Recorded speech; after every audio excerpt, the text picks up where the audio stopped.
Thank you, Dr. Tilson. I am Josh Stein, the Attorney General of North Carolina.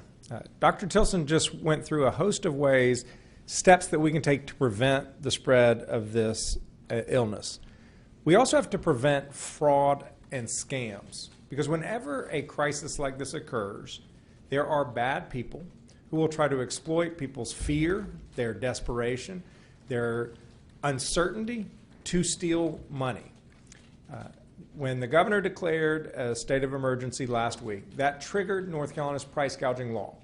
It is now in effect. That means that it is illegal in the state of North Carolina for someone to sell a product that's important for life at an excessively outrageous price, an excessively unreasonable price.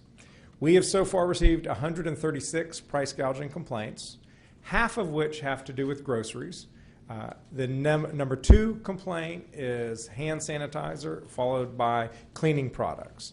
We are in the process of investigating those complaints. We have not yet concluded that any of them violate the law.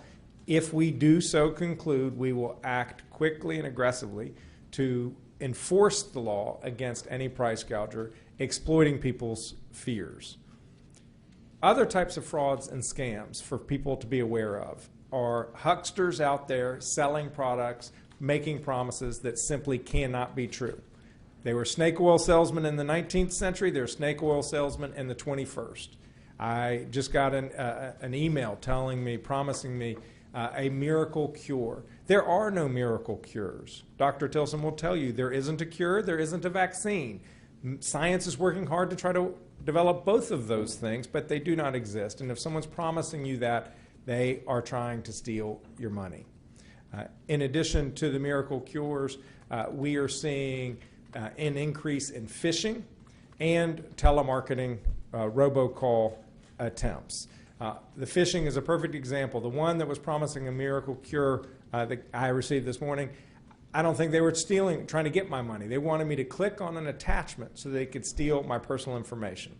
That's what phishing is all about, making you click something that will create a problem and open up your personal information to criminals.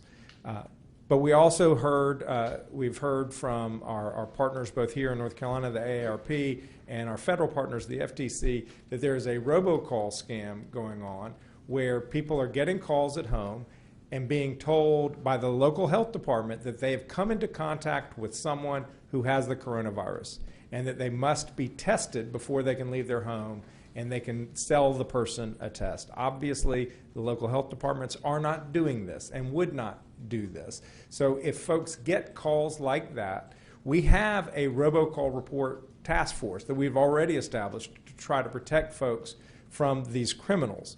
That is 844-8-NO-ROBO. If you get one of these calls, 844-8-NO-ROBO. A final type of scam that occurs whenever there's a disaster, whether it's a hurricane disaster or a viral pandemic, is people trying to exploit folks' charity. We want people to reach out and support our neighbors in times of need, but understand that just because you get an email from an organization that has a good-sounding name, or somebody sending you a link on a social networking site about some people who are in desperate need of help, because you get that does not mean it is true. If you want to help, give money to the food bank, give money to the Red Cross, give money to organizations you know will put that money to good use. You want it to go to where you want it to go. You do not want it to line some criminal's pocket. If anyone sees any issues out there where they think there's a scam, or there might be a scam, or there is price gouging going on, we have a toll-free number. Our folks are still able to answer the phones, and that's 877-5-NO-SCAM, 877-5-NO-SCAM, or just go to our website, ncdoj.gov/price gouging, and we will be happy to investigate it, because our primary concern has to be about the public health. It has to be about keeping people healthy and well and alive. But we will not tolerate criminals trying to exploit people's fears to make a quick buck. Thank you.